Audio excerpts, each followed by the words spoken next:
Halo adik-adik, apa kabar semuanya? Kakak yakin pasti adik-adik dalam keadaan sehat. Nah, adik-adik, hari ini kita mau beribadah kembali. Kita mau memuji Tuhan, kita mau menyenangkan hati Tuhan. Yuk adik-adik, kita bangkit berdiri. Kita akan menyanyikan sebuah lagu, yaitu Bertemu Dalam Kasih-Nya.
Doa pembuka akan dipimpin oleh teman kita, Deandra. Teman-teman, mari kita berdoa. Tuhan Yesus, sekarang kita memulai sekolah minggu kita. Tolong supaya kita bisa mendengarkan dan memuji Tuhan dengan baik. Terima kasih Tuhan Yesus, amin. Adik-adik, kita bersyukur kepada Tuhan karena kasih penyertaan Tuhan di dalam hidup kita setiap hari. Nats pembuka akan diambil dari Amsal 19 ayat 22a. sifat yang diinginkan pada seseorang ialah kesetiaannya.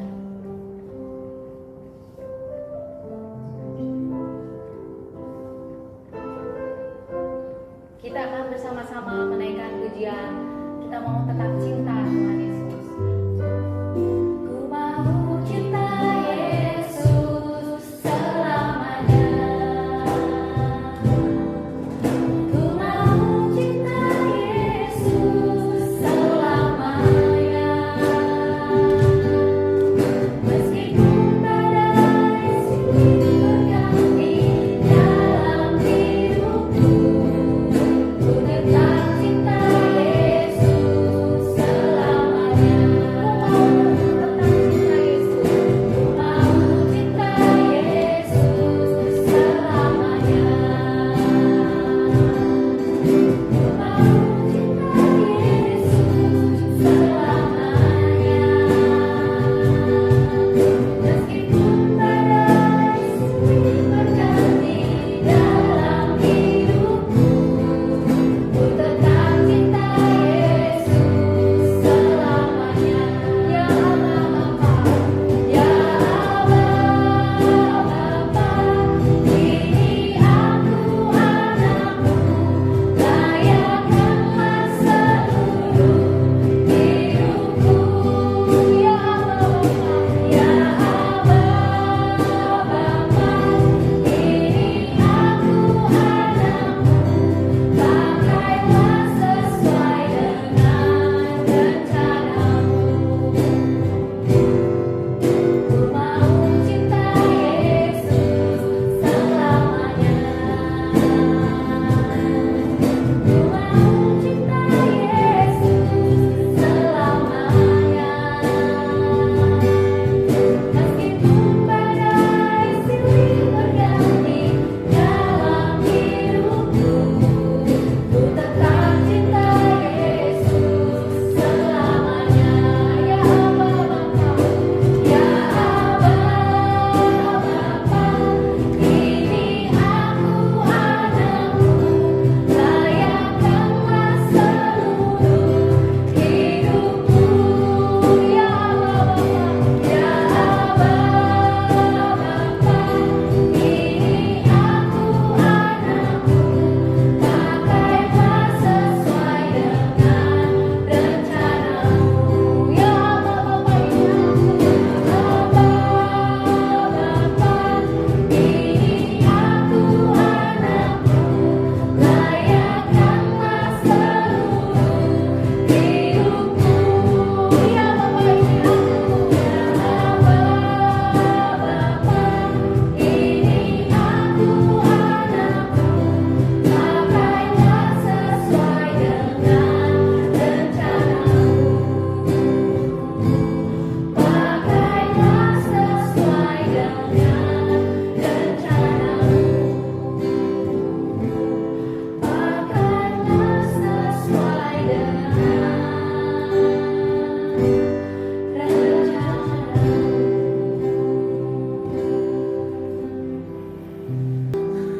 Adik-adik, sekarang kita mau masuk dalam firman Tuhan. Sebelum masuk dalam firman, kita mau berikan yang terbaik buat Tuhan. Kita duduk yang rapi ya adik-adik. Kita mau siapkan hati kita untuk bertemu dengan Tuhan.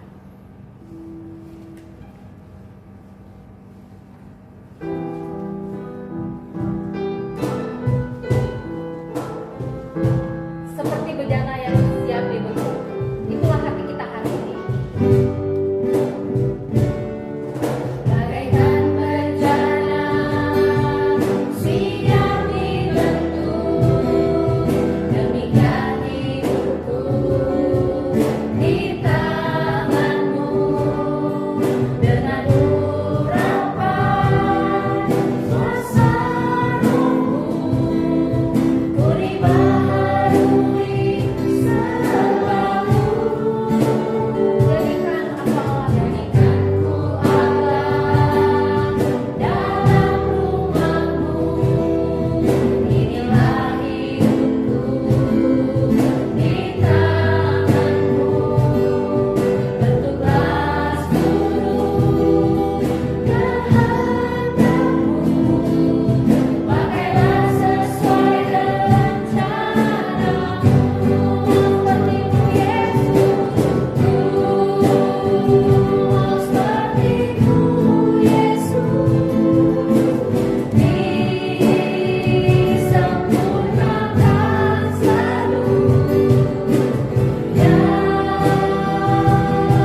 musik tadi, lagu yang kita bawakan, bagaikan bejana.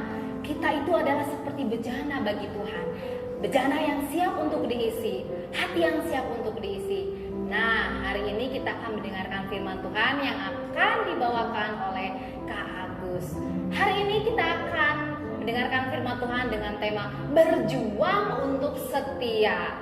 Diambil dari Keluaran 31 ayat 18 sampai 32 ayat 21. Nah, adik-adik yang ada di rumah, siapkan Alkitabnya. Kita mau membaca, kita mau merenungkan, dan satu hal yang penting, kita mau melakukan apa yang akan disampaikan oleh Tuhan. Halo adik-adik, senang hari ini kakak berjumpa lagi dengan adik-adik di ibadah online.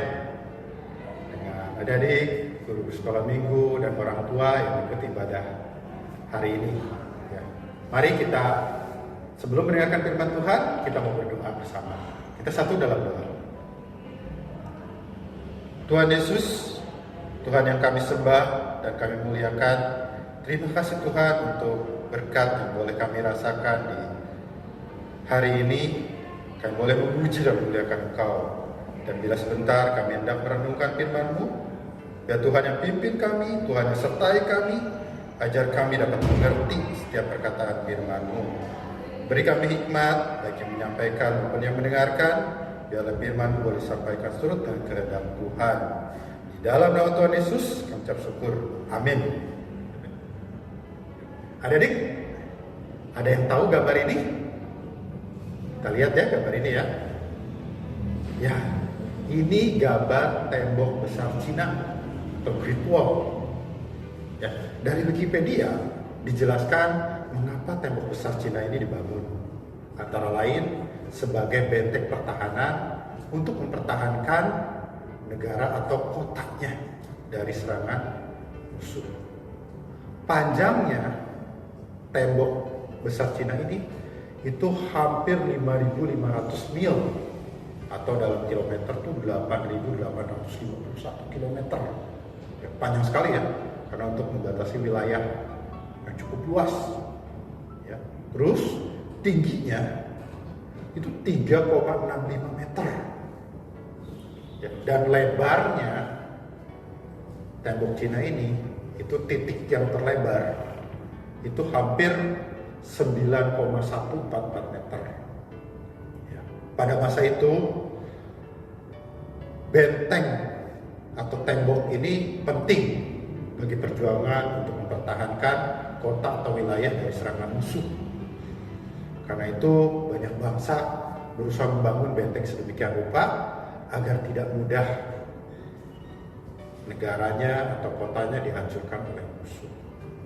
Ya, mereka berusaha sedemikian, berjuang sedemikian. Nah, adik-adik mungkin pernah juga mendengar ya, ada kata pepatah yang mengatakan mempertahankan itu jauh lebih sulit daripada meraih atau mendapatkan. Ya, di sekolah mungkin pernah ada yang mendengar ini.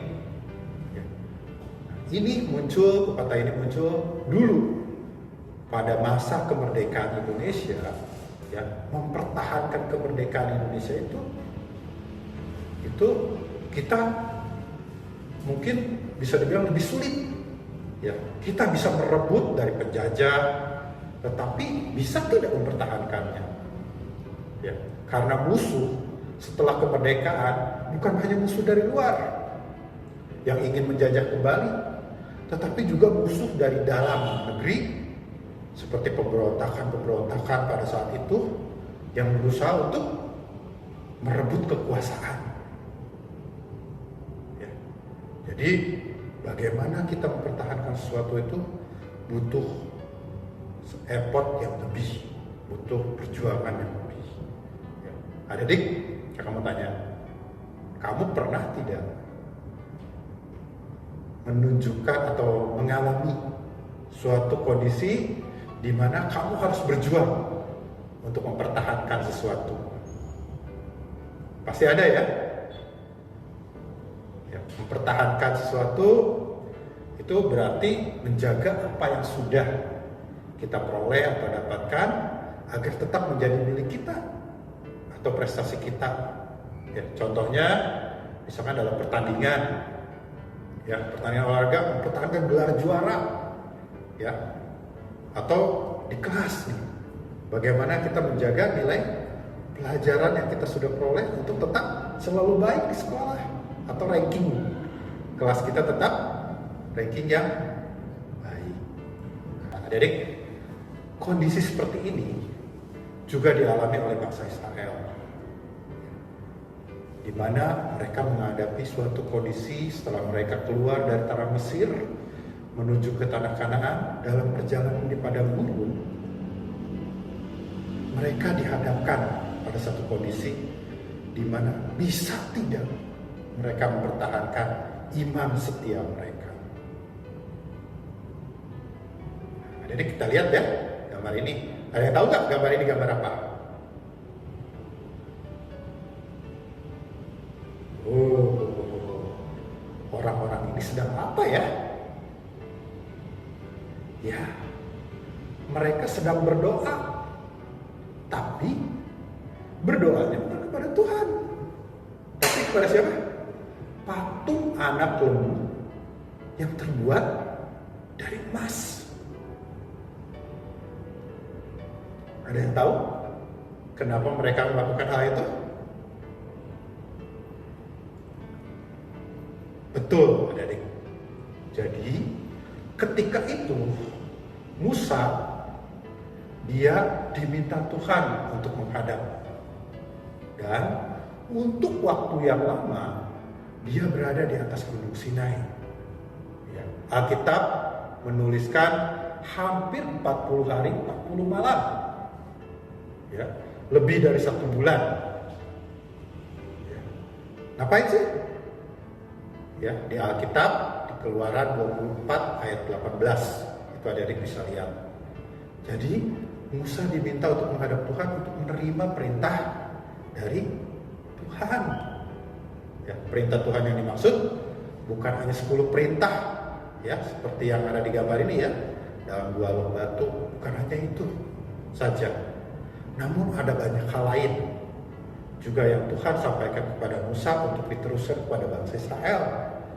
Perintah-perintah tersebut dapat kita baca dari Keluaran 19 sampai 31. Ya, di situ ada peraturan mengenai kebaktian, peraturan beribadah, peraturan kehidupan bermasyarakat, bagaimana mereka sebagai orang yang baru keluar dari perbudakan bisa bersosialisasi atau bermasyarakat. Ya, begitu juga peraturan tentang imam, mendirikan kemah suci, bagaimana mereka mempersembahkan korban bakaran kepada Tuhan, korban persembahan kepada Tuhan. Ya, itu yang Musa terima dari Tuhan. Tuhan menyampaikan itu kepada Musa untuk disampaikan kepada orang Israel. Nah, tapi karena Musa ini lama, adik-adik, lalu orang Israel berkata, kita tidak mengetahui apa yang terjadi dengan Musa. Adik-adik, mereka menghadapi kondisi di mana ada ketidakpastian. Pemimpin mereka itu, yaitu Musa, kok tidak turun-turun? Mungkin ada yang berpikir, wah, jangan-jangan Musa telah celaka atau mati di atas gunung. Nah, menghadapi kondisi seperti itu, apa yang mereka lakukan?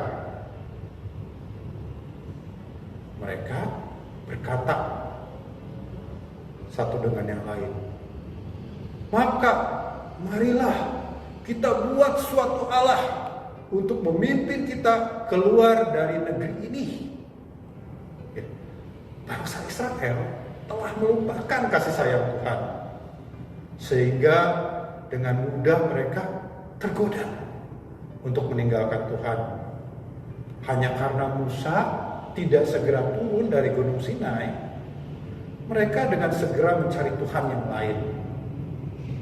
Bangsa Israel segera lupa Tuhan yang baru mengeluarkan mereka dari perbudakan di tanah Mesir, terus membebaskan mereka dari bangsa Mesir yang ingin membawa mereka kembali, dan bahkan Tuhan yang menunjukkan kasih-Nya dengan membelah laut Teberau di hadapan mereka untuk menyelamatkan orang Israel. Tuhan juga yang memberi mereka makan roti mana dan daging burung puyuh. Tuhan juga yang menuntun mereka dengan tiang awan dan tiang api. Mereka lupa akan semuanya itu. Mereka datang kepada Harun meminta, buatkan bagi kami Allah yang lain. Apa yang dilakukan Harun? Harun ini kakaknya Musa ya.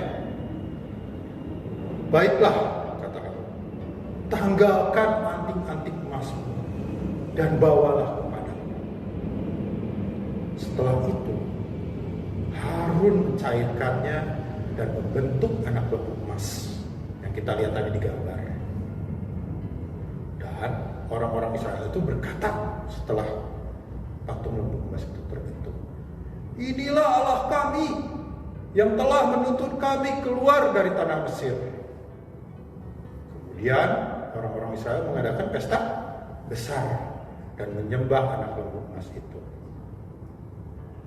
Adik-adik, ketika Tuhan melihatnya, Tuhan marah sekali. Katanya kepada Musa, pergilah, turunlah, bangsamu telah rusak lakunya. Mereka telah melupakan hukumku dan sujud menyembah kepada anak lembu emas.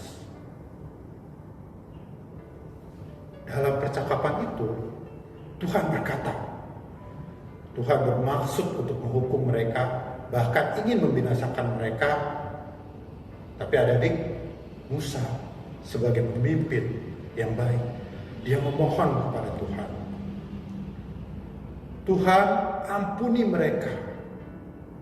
Dan Tuhan mengabulkan apa yang diminta oleh Musa. Ya, bahkan dalam Keluaran dituliskan, Keluaran 32 ayat 14, dan menyesalah Tuhan karena malapetaka yang dirancangkannya atas umatnya. Adik-adik, betapapun Tuhan marah, namun ia masih bersedia mendengarkan ungkapan hati Musa, sehingga ia tidak memberikan hukuman kepada bangsa Israel. Itulah Tuhan kita, Tuhan yang maha baik. Adik-adik, dengan segera Musa turun, ya, dan ketika ia mendekat, inilah yang dilihatnya. Orang-orang sedang bernyanyi, menari di sekeliling anak lembu emas. Musa begitu marah, sampai-sampai 2 loh batu yang ditulis oleh Tuhan, yang berisi 10 hukum Tuhan, itu dilemparkan sehingga pecah berkeping-keping seperti yang digambar ini. Ya, melihat itu Musa mengambil anak lembu emas itu dan mencairkannya, kemudian digiling sampai halus, kemudian ditaburkan ke atas air dan disuruhnya bangsa Israel itu minum. Musa juga memerintahkan untuk menghukum mereka. Orang-orang jahat yang menyembah anak lembu emas harus mati. Itu kata Musa. Dan hari itu adik-adik, yang mati 3.000 orang. Adik-adik, hal ini dilakukan oleh Musa untuk memperlihatkan bahwa bangsa Israel perlu berhati-hati, bahwa jangan memandang remeh, supaya hanya menyembah Tuhan dan bukan Allah lain. Nah, adik-adik, peristiwa ini juga menunjukkan kepada kita bahwa kita perlu berhati-hati. Ya, artinya apa? Berusaha sekuat tenaga mempertahankan, memperjuangkan iman kita dari godaan atau tantangan apapun yang ada di hadapan kita. Adik-adik, setiap manusia pasti menghadapi godaan, tantangan untuk tidak setia kepada Tuhan. Maka itu kita harus berhati-hati dan harus tetap mempertahankan iman kita kepada Tuhan. Berjuang mempertahankan iman kepada Tuhan itu kadang ada dua kondisi. Ya, mungkin kondisi pertama kakak sebutnya kesulitan atau tantangan. Biasanya kondisi di mana kita menghadapi masalah, penderitaan, kita tetap setia nggak pada saat ada kondisi seperti itu? Contohnya ketika kita sakit, tetap percaya kepada Tuhan, khawatir, atau masalah keluarga, nanti mungkin dihadapi suatu saat, atau masalah ekonomi, uang, ya, itu yang bisa membuat kita tergoda, atau juga tantangan untuk kita mempertahankan iman. Dan yang kedua, adanya godaan atau bujukan atau rayuan. Biasanya berupa kondisi di mana kita dihadapkan pada sesuatu yang menyenangkan atau menggiurkan. Ya, contohnya misalkan diberi uang, barang, atau tontonan. Ya, tontonan atau pertemanan, solidaritas bahasanya ya. Kalau sekarang sebutnya apa? Solider. Wah, kalau kamu nggak ngikutin, kamu nggak solider. Adik-adik, tantangan atau godaan tersebut bisa menjadi seperti anak lembu emas dalam kehidupan kita, ya, yang menggoda kita berusaha untuk merubah iman kita dari Tuhan. Nah, adik-adik, pada saat tantangan atau godaan tadi ada di hadapan kita, mau tidak kita tetap berjuang, mempertahankan kesetiaan kita dalam mengikuti Tuhan. Tentu tidak mudah, karena membutuhkan usaha, bahkan mungkin pengorbanan. Ya, di Alkitab sering disebut menyangkal diri. Artinya apa? Melepaskan semua keinginan atau kenyamanan kita untuk tetap setia mengikut dan percaya kepada Tuhan. Adik-adik, kondisi-kondisi seperti itulah yang bisa kita hadapi. Pada saat seperti itu, kita mungkin ya seringkali melupakan atau tidak peka terhadap suara Tuhan. Pada saat godaan, cobaan, atau tantangan ada yang kita hadapi, menghadapi masalah yang ada, kita mungkin sering tidak mengetahui. Padahal kita tahu Tuhan selalu menyertai kita. Nah, untuk mempertahankan iman kita, ada hal-hal yang bisa kita lakukan. Yang pertama, jangan putus asa. Ya, ketika masalah datang, ya, untuk kita hadapi, seringkali kita menjadi putus asa. Ingat, Tuhan pasti memberi kekuatan menghadapi semua pencobaan yang ada di hadapan kita. Percaya kepada Tuhan Yesus.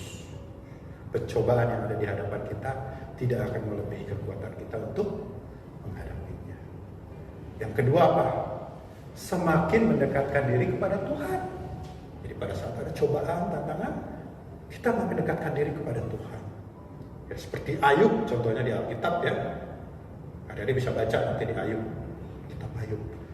Ayub dia sepenuhnya mempercayakan hidupnya kepada Tuhan.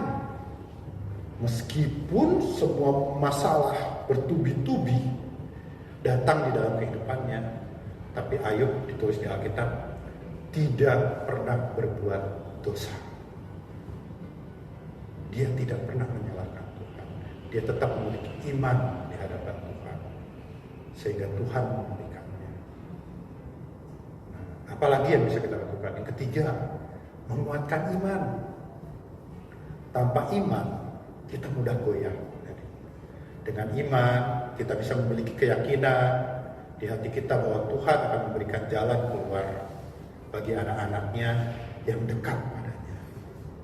Setiap ada masalah, Tuhan pasti akan memberikan jalan keluar. Yang keempat, tetap bersyukur. Masalah sesulit apapun yang terjadi dalam kehidupan kita, kita harus hadapi dengan rasa syukur. Ya. Tuhan pasti akan memberikan kekuatan. Karena itu kita mau menghadapi semua masalah itu dengan rasa syukur kepada Tuhan. Tetap bersyukur kepada Tuhan. Pasti Tuhan memberikan yang terbaik atau ada rencana yang baik yang indah di balik setiap apa yang kita hadapi. Dan yang kelima, jangan lupa berdoa. Berdoa setiap hari. Berdoa merupakan sarana kita berkomunikasi dengan Tuhan.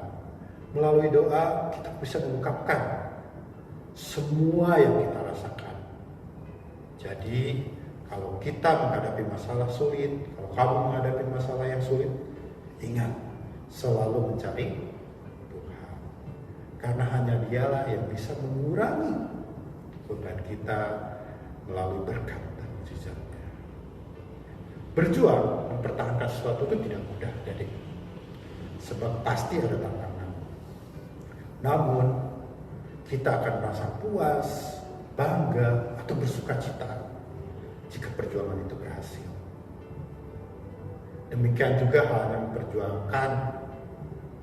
mempertahankan iman kita untuk setia kepada Tuhan.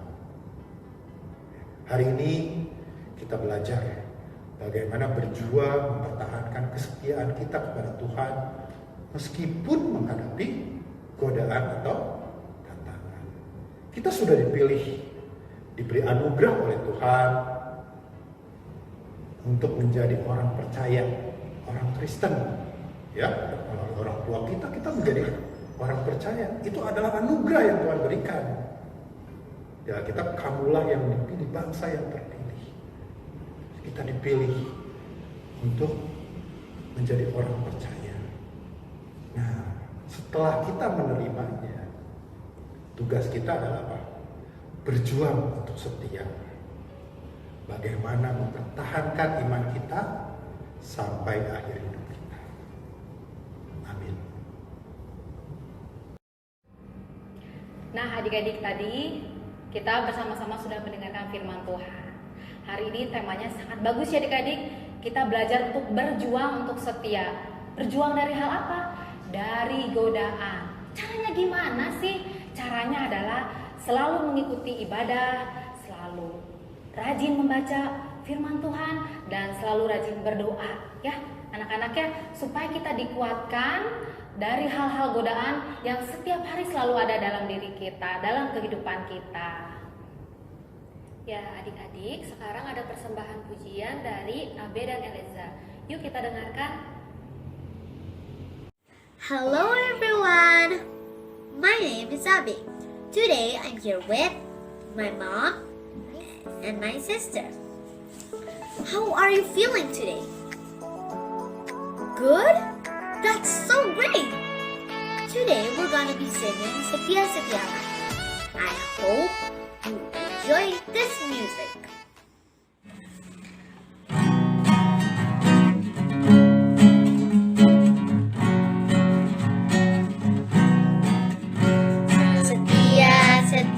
Setialah, setia sampai mati, seperti Tuhan Yesus, setia sampai mati.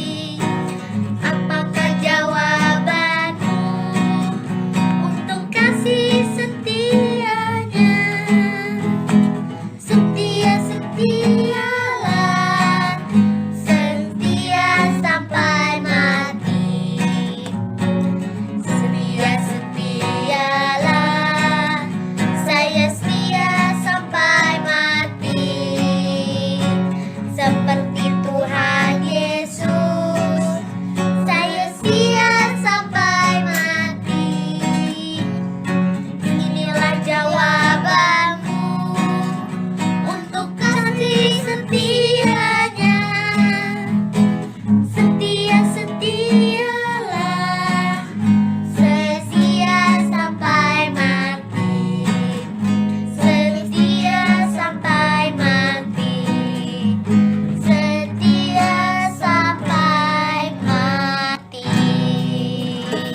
pujiannya. Tuhan berkati.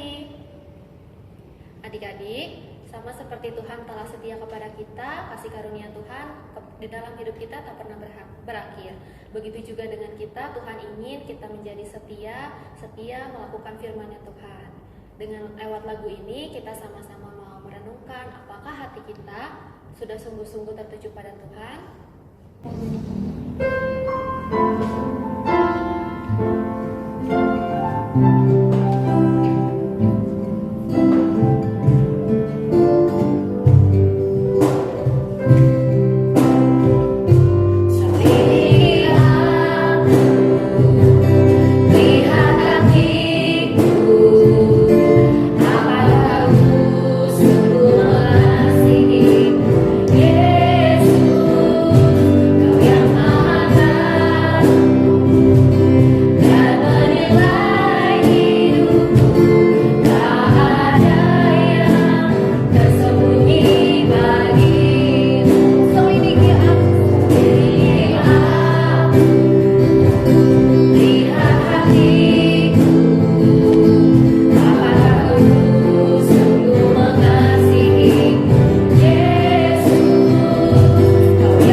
Adik-adik, kita mau ucapkan syukur kepada Tuhan, kita mau berikan persembahan atas kasih karunia Tuhan kepada kita lewat berkat Tuhan setiap hari. Adik-adik bisa mengumpulkan persembahan, langsung dikirim ke rekening gereja ya adik-adik. Adik-adik, mari kita berdoa untuk doa persembahan dan penutup. Tuhan Yesus, terima kasih untuk berkat Tuhan di dalam hidup kami setiap hari lewat Mama dan Papa. Kalau hari ini kami sudah mengumpulkan persembahan, biarlah persembahan kami berkenan di hadapan-Mu Tuhan. Biar persembahan kami hanya untuk memuliakan namanya Tuhan. Tuhan, terima kasih juga untuk firman yang telah kami dengar. Tuhan, ajar kami untuk setia melakukan firman-Mu ya Tuhan. Bantu kami Tuhan. Di dalam nama Tuhan Yesus kami berdoa dan mengucap syukur. Amin. Mari adik-adik kita bangkit berdiri, kita akan menerima berkat dari Tuhan. Kita akan menyanyikan berkat Tuhan, curahkanlah. Berkat Tuhan.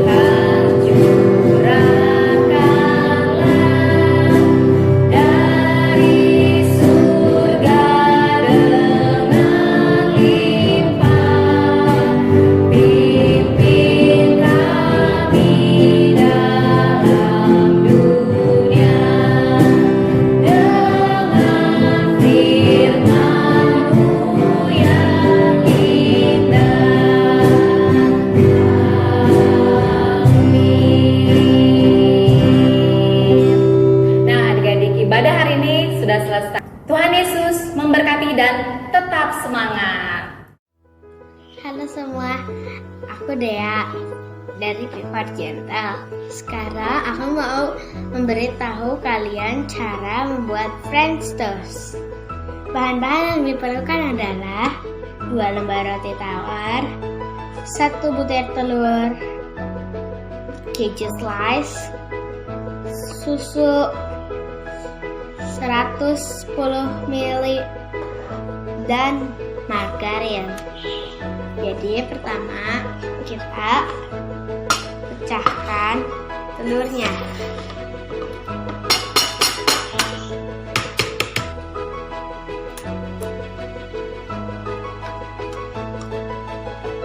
Lalu kita kocok.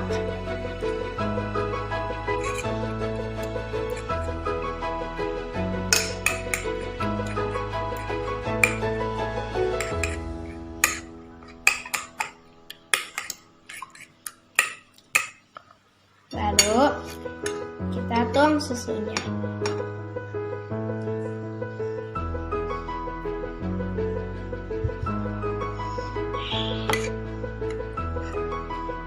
Lalu kita kocok lagi.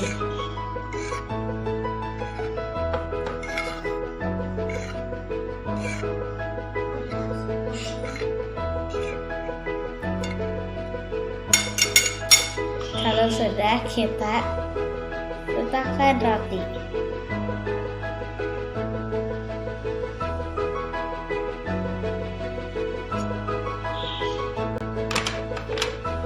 Lakukan keduanya.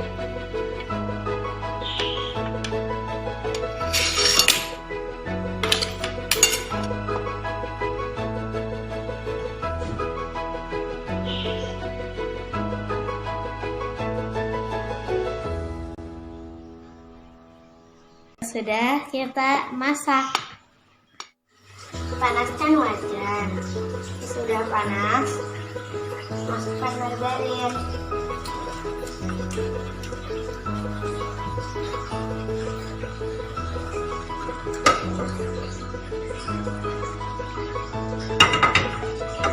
Kalau sudah, kita masukkan rotinya.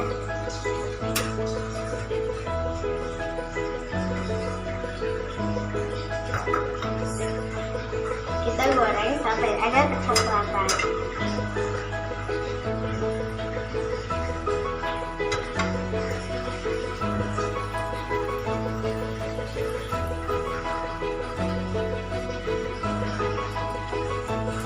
Kalau sudah, kita balik.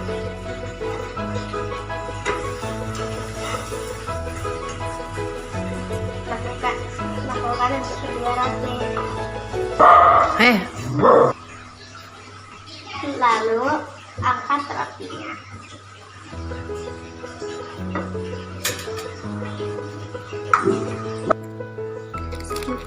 Setelah itu masukkan keju slice.